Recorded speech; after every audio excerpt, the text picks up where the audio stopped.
La historiografía correntina ha sido perezosa para la guerra del Paraguay. La historia, cuando vos decís eso, son los historiadores. Le costó estudiar la historia del Paraguay. La historiografía fue perezosa. Tuvo diversos inconvenientes para abocarse específicamente al estudio y a las consecuencias de la guerra del Paraguay. Esto hizo que en mis investigaciones me encontrase con una serie concatenada de hechos casi inexplicables porque no se han investigado, lo que hizo que me abocase a la investigación puntual sobre la construcción institucional, política e ideológica de Corrientes durante el proceso de la guerra del Paraguay. Fruto de esto comencé ya antes del año 2000, hace más de 15 años, la construcción, la aproximación al estudio de esta temática. Y hará 4 o 5 años, cuando decidí focalizar parte de mi investigación sobre las consecuencias directas que padeció y sufrió la provincia de Corrientes durante los meses de la ocupación paraguaya, consecuencias que tenían que ver no solamente con lo institucional y político, sino con todo el marco administrativo y jurídico por el cual la vecindad, la ciudadanía, planteaba los reclamos por los daños y perjuicios que los paraguayos hicieron durante los meses de ocupación. Claro. El problema es que siempre se habló, Mantilla desde un primer momento hizo referencia en su crónica histórica de los saqueos, de las destrucciones de las estancias, pero era un concepto generalizado sin ninguna prueba específica. De estancia tampoco, no decía nada de la ciudad. Ni de la ciudad, ni de las estancias. Hacían mención conceptuales, pero no hacían una mención pormenorizada ni que probaban específicamente que eso ocurrió. Y al focalizar mi análisis sobre buscar esos datos, sorpresivamente me encontré en esta caja de Pandora, que es el Archivo General de la provincia de Corrientes, uno de los archivos más importantes que tiene el país, una serie de documentos, de expedientes administrativos, que estaban inexplorados. Hallé 5 tomos, cuadernos de actas, en el cual quedaron registrados más de 3.700 expedientes de reclamos que la ciudadanía de toda la provincia de Corrientes hizo después que los paraguayos regresaron a su territorio. Es decir, estableciendo en forma pormenorizada cada vecino y cada ciudadano cuál fue el daño, el reclamo que hacía, el reclamo y la indemnización específica desde la gallina, el corral, la vaca, la casa y los daños personales. Son minutas. ¿Por qué se elaboró este procedimiento? Ni bien terminado la ocupación paraguaya, el gobierno de La Graña envió, y a través de los jueces de paz de la cabecera de cada departamento, a que levantasen información sumaria de que las personas que tuviesen alguna indemnización que reclamar lo hagan ante el juez de paz.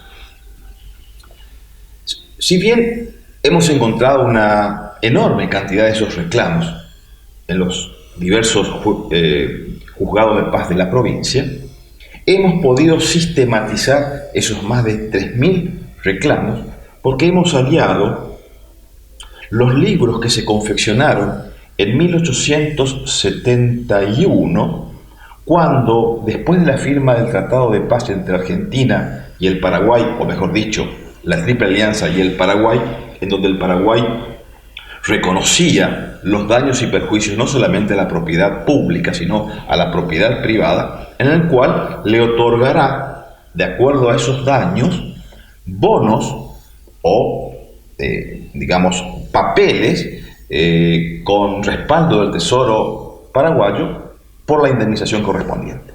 Pero para alcanzar ese estadio de indemnización había que saber cuáles fueron los daños. Claro. Se hizo un relevamiento e insisto, ahí encontré los 4 tomos de las minutas en el cual todos los ciudadanos, son más de 3.700 expedientes, que cada ciudadano establecía todos los daños que los paraguayos le han pormenorizado ahí. Pormenorizado. Mirá vos, qué bueno. Esto se encontraba en copia y lo tenemos acá en el Archivo General de la Provincia de Corrientes. Pero como en cualquier investigación seria como la que pretendemos hacer, buceé y traté de encontrar los expedientes originales, no las copias que las actas verseaban acá en Corrientes. Por lo cual fui a investigar al archivo del Ministerio de Relaciones Exteriores y Culto.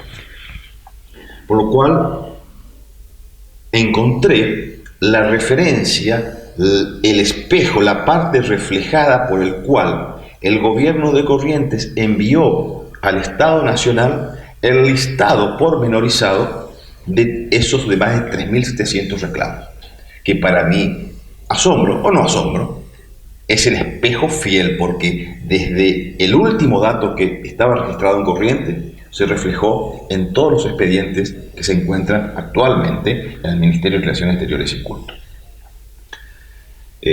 Haciendo esta investigación, que me ha llevado varios años y que ha sido publicada no en mi último libro, sino en el anterior, Daños y Perjuicios a la Población Civil, me encuentro que estos reclamos adquieren dimensiones distintas y características diferentes. Entre esas características y dimensiones está uno que me llamó la atención, que es el de una mujer que no reclamaba una indemnización por daños materiales, ni por sustracción de ganado vacuno, ni por incendio de vivienda, sino por una indemnización por la privación de la libertad de llevarse por ser cautiva durante 4 años en manos de los paraguayos.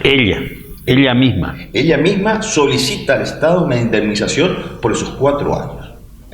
Todos estos casos pasaron a ser evaluados por una comisión constituida por agentes del gobierno nacional. Existieron un porcentaje mínimo de casos que fueron desestimados.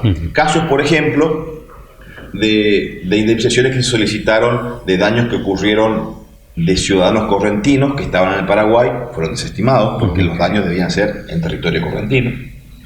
Y una serie de otros reclamos que por determinadas irregularidades procesales no procedieron por falta de testigos o por falta de prueba fehaciente. Entre los rechazados, este caso no está. Realmente presumimos entonces que la comisión evaluadora y de aceptación de los reclamos de daños y perjuicios dio por válido la indemnización. Aceptó. Para esta mujer que pide la indemnización por la prisión por estar en cautiverio en Paraguay. Esto le da un matiz muy particular al reclamo, porque sobresalía a los miles de reclamos que había. Este era un reclamo muy particular. Accidentalmente me encuentro con esta información y esto adquiere dimensión para, digamos, dar referencia de que la guerra del Paraguay adquirió importancia y afectó a un amplio margen de la sociedad correntina, y entre esos estaba la privación de la libertad y la llevada por la fuerza por parte. ¿Recordamos el nombre de esta sexta cautiva? Carmen Ruiz Moreno de Coelho. Las 5 cautivas que partieron y fueron llevadas en el mes de julio de 1865 fueron consecuencia de una política puntual, específica y diagramada que llevó adelante el presidente López para Corrientes, que ha sido no unívoca, porque la política del Paraguay para con Corrientes en una primera instancia fue de atracción, de seducción, como conversábamos, de convencimiento de no ver al correntino como un enemigo directo. Pero esto cambió 180 grados después de julio por los reclamos propios que el presidente López le hacía al gobierno paraguayista de acá de la provincia, y adquiere otra dimensión, y el Paraguay y las tropas paraguayas comienzan a hostigar a la población correntina después de julio, y ahí es donde se generan la mayor cantidad de daños y perjuicios a la población civil. Y ahí es donde se producen los arrebatos, el robo de ganado. Llevaron más de 1 millón de cabezas de ganado, está totalmente probado por los registros que hemos analizado. Es muchísimo eso. Es muchísimo. Es muchísimo. No todo llegó porque el reo murieron. No, y aparte usaban para comer y todo ese tipo de cosas. Además, el cruce del Paraná era muy difícil, quedaron muy pocos. El propio Centurión cuenta en sus memorias, Crisóstomo Centurión, de lo que ha significado para el Paraguay la dificultad de llevar tantas cabezas de ganado, lo que también, por supuesto, generó, más que un beneficio para el Paraguay, un deterioro y un daño para Corrientes. En este marco, en julio, las cautivas fueron llevadas, pero por una política específica que López baja para la provincia. Cuando las cautivas van, y bien dice el doctor Galeana, no pasan el paralelo de Asunción, ¿no? Se cobijan libremente en una franja territorial de varias estancias, en donde hay una particularidad, que esto lo hemos encontrado y lo hemos publicado ya en uno de nuestros trabajos, la intercomunicación que existía entre algunas cautivas mientras padecían su cautiverio y algunos familiares. ¿Cómo es esto? Hemos podido localizar una documentación, específicamente una carta, datada en Asunción y firmada por el encargado de la legación norteamericana en Asunción, que describía en esta misiva que recibía una bolsa de dinero con monedas de oro, de libras esterlinas, recibidas de los familiares correntinos para ser entregada a la señora Bar de Ceballos, que se encontraba en el interior del territorio del Paraguay. Es decir, el encargado de la legación norteamericana en Asunción actuaba como intermediario entre los familiares de las cautivas para acercarle provisiones y acercarle dinero a las cautivas que se encontraban en el interior del Paraguay. En la estancia. Esto está perfectamente probado y yo he publicado la carta, que se encuentra en inglés y con la respectiva traducción en uno de mis libros. Esto tiene una connotación histórica, netamente histórica. Cuando termina la guerra y se configuran los primeros gobiernos post-guerra en el Paraguay, con las primeras autoridades formales y reconocidas por los restantes países estados hispanoamericanos, comienza el proceso de cumplimiento de los tratados de paz. Entre ellos está la indemnización, pero el dinero no existía. El Paraguay era un país vacío, sí, razón por la cual destruido. se compromete a través de bonos de deuda, en el cual tenía la característica de que cada bono de deuda estaba especificado a la persona en la cual se le debía el dinero. Razón eran personalizados. Eran personalizados. Es decir, ¿eran transferibles, doctor, o no? Eran transferibles. Además, cada bono individualmente no eran bonos que tenían una cifra, fija, que no es decir un bono que valía 1.000 pesos, 50.000 pesos, no. Cada bono estaba hecho para cada... a medida de cada uno, digamos. Cada persona que ha sufrido el daño. Así es que tenemos bonos cuyo monto son 3.850 pesos con 30 centavos.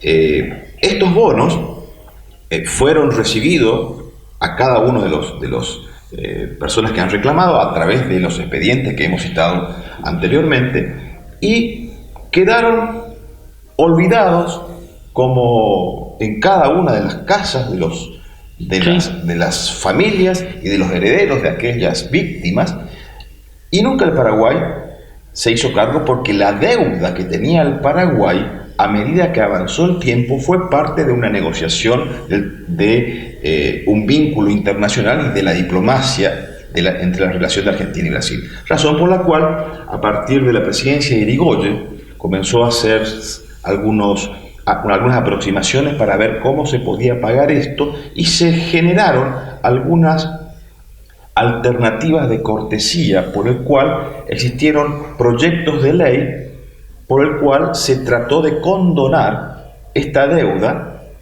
tanto pública y también la privada. El tiempo transcurrió, después nuevamente tomó un mayor impulso durante la primera presidencia de Perón, cuando sí se devuelven los trofeos de guerra, una gran cantidad de trofeos de guerra y también se condona toda la deuda pública. En la actualidad, creo que estos bonos tienen solamente un valor de carácter histórico. En ese ámbito quisiera rescatar la solidaridad y la predisposición que tuvo el gobierno de Corrientes de entonces.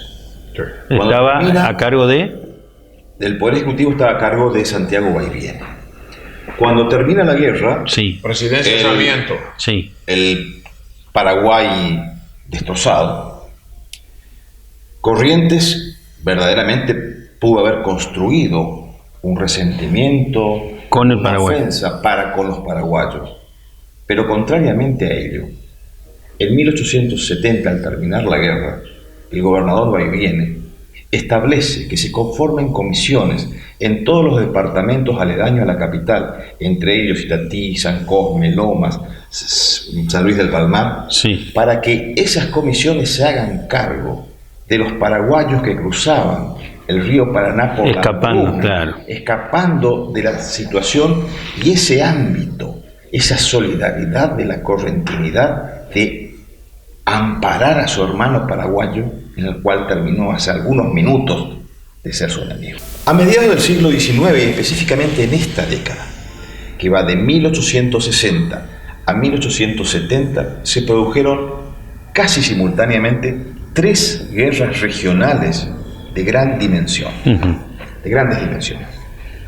La primera, la Guerra de Secesión de los Estados Unidos, la guerra por la unificación de Alemania, a fines de la década de 1860, y la Guerra de la Triple Alianza, con una característica casi, digamos, muy peculiar en cada una de ellas. Tanto la Guerra de Secesión de los Estados Unidos como la Guerra de unificación alemana va a tener la característica de que las consecuencias de aquel proceso bélico fue de integración territorial, ¿sí? Y en forma totalmente distinta y en las antípodas de aquel sentido, vemos que la guerra de la Triple Alianza, la guerra contra el Paraguay, generó un efecto de dispersión, de fragmentación, de balcanización, un efecto de centrífugo en donde se fueron distanciando los países, porque terminó la guerra del Paraguay en 1870, sí, y no se generó un espacio de colaboración común, de unificación común. Muy por el contrario. Respondiendo a tu primera pregunta, la guerra del Paraguay tuvo algunas consecuencias que terminaron con la guerra misma, pero abrieron las puertas para otros interrogantes y otros problemas.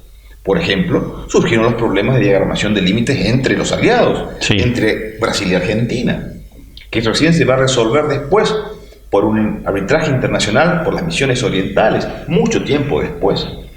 Territorio cuyo espacio va a quedar para el Brasil. Los territorios también de arbitraje que va a tener Argentina con el Paraguay. Es decir, que la guerra del Paraguay no termina con la acción bélica y con la firma del Tratado de Paz, con la solución definitiva de las jurisdicciones y los territorios demarcados de cada uno de los estados. Cada uno de estos estados, en forma bilaterales, van a tener que acudir a arbitrajes externos o soluciones bilaterales entre ellos para definir los territorios que queden en forma estables y permanentes.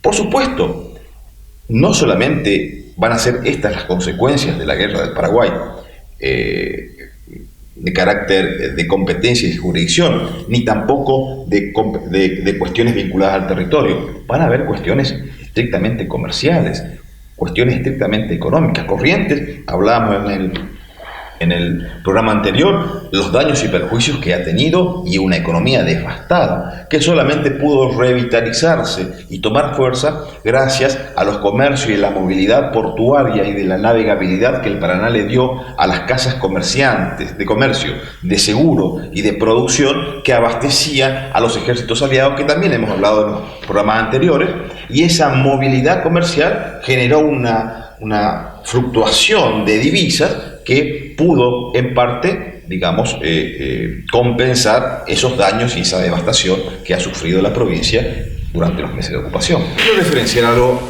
que muestra la cicatriz todavía viva de la guerra del Paraguay, con dos hechos. La verdad. El año pasado, un conocido historiador, o que se dice llamar historiador argentino, en la Feria del Libro de Asunción, propuso, creyó conveniente, propicio, de que el Paraguay reclame los territorios de la actual provincia de Formosa. Ese famoso, tan famoso como irresponsable historiador, generó todo un ámbito de desconfianza, se publicó en todos los medios, en el cual, con un falso paraguayismo, defendió un nacionalismo paraguayo en desmedro de su propio nacionalismo. Esto trajo como consecuencias otras aristas.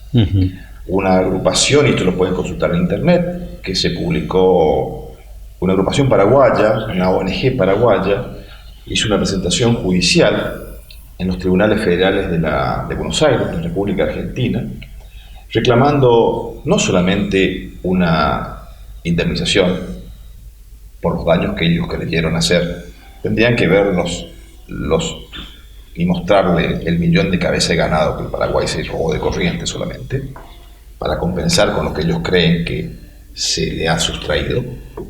Y agregando a eso, no solamente se hizo una demanda de carácter civil por los daños y perjuicios, y esto consta en los tribunales de Buenos Aires, sino también en una causa penal en donde, a raíz de la incentivación de este pseudo historiador,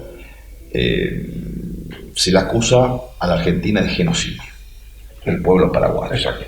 Esto es una barbaridad, realmente no tiene ningún sentido interpretativo, pero bueno, las acciones están presentadas, están planteadas. Quien tiene dudas sobre la cuestión lo puede consultar por internet. La causa fue aceptada por el tribunal y está en pleno cauce.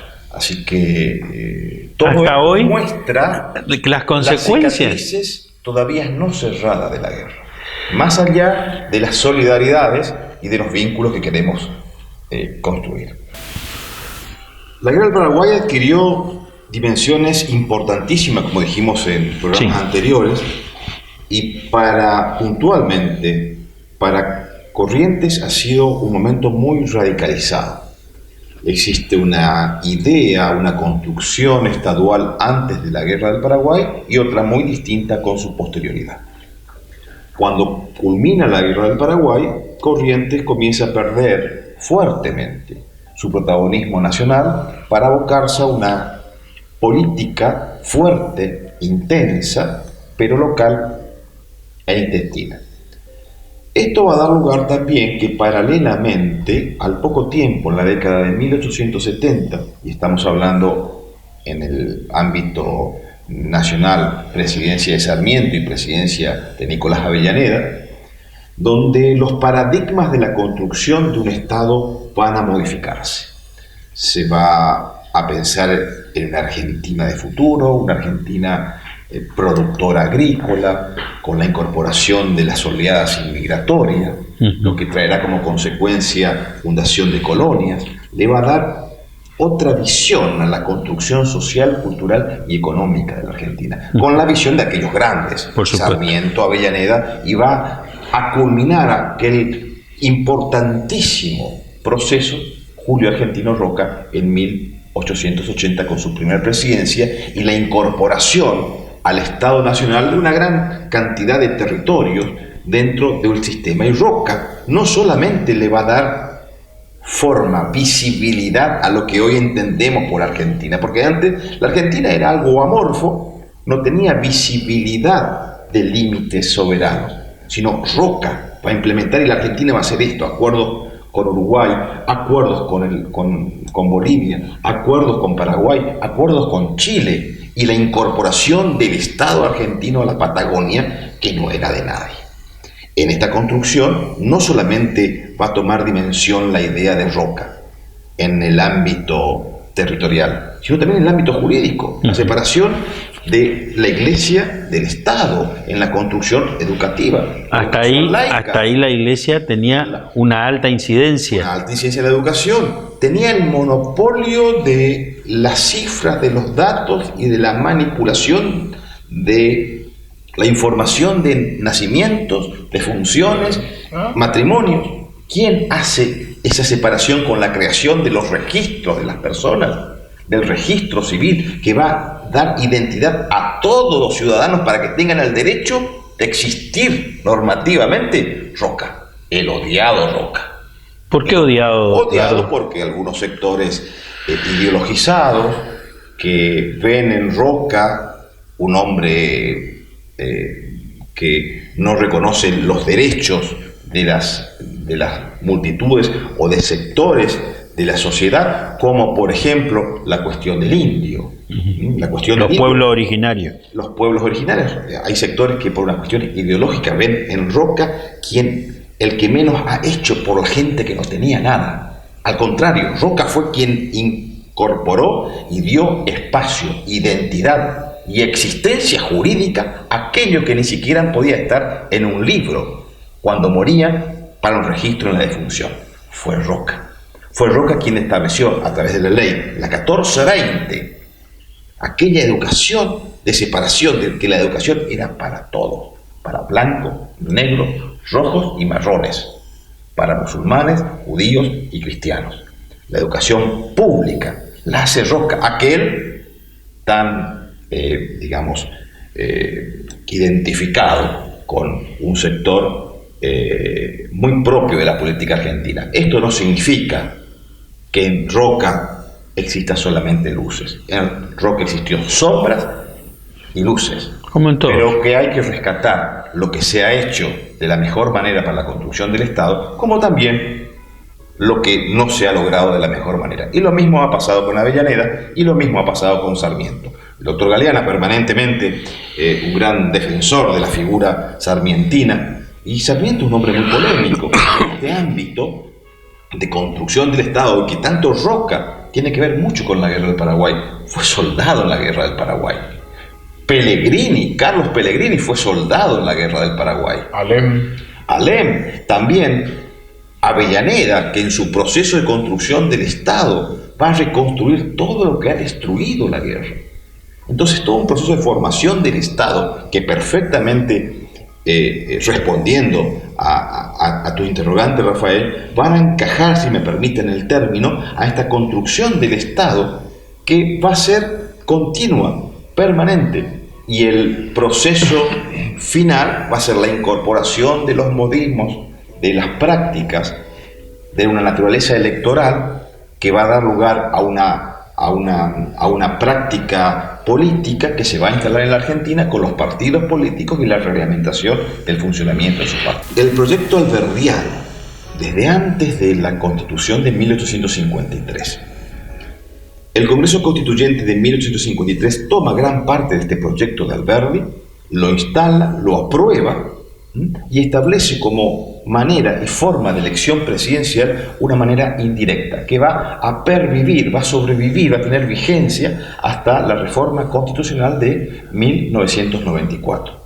Esta manera indirecta es colegio electoral. La manera de un colegio electoral en la cual cada una de las provincias argentinas elegía el doble de la cantidad de diputados, de representantes que tenía en el Congreso de esa provincia, de acuerdo a el último censo, en el cual esos electores se reunían oportunamente en las legislaturas provinciales y a través de un acta establecían el voto, se sumaba el voto de presidente y vicepresidente, y a través de esa manera, en un conteo, en un proceso de conteo que se hacía en el Congreso de la Nación, se proclamaba al presidente y vicepresidente de la Nación. Era un proceso total, era una elección totalmente indirecta a través de un proceso vinculado fuertemente a el espejo y a la idea alberdiana de la construcción indirecta ideada por el Estado norteamericano. Un poco en materia ilustrativa nada más, que el colegio electoral y la forma indirecta y la visión alberdiana del de manera de elegir presidentes, nos ha dado presidentes como Sarmiento, Avellaneda, Roca, que a través de la Liga de Gobernadores, que era una alianza de provincias que se opusieron a Buenos Aires para instalar gobernadores del interior. Avellaneda, Sarmiento y Roca. Yo creo que la construcción del republicanismo es la esencia y la llama sagrada de toda existencia de nuestra sociedad. Y uno de los principios fundamentales dentro del republicanismo es fijar las pautas en el cual los periodos de gobierno deben ser claros. Y esos periodos de gobierno deben garantizar el control por parte del próximo gobierno, sea del mismo signo político o de otro, para poder revisar las causas, las cuentas y los actos políticos. Es realmente sano para cualquier proceso electoral, constitucional y de construcción política respetar el pacto político. Y el pacto político siempre ha dicho de que en la última reforma constitucional el periodo de un gobernador dura 4 años y puede ser reelecto una sola vez. Eso no se puede modificar.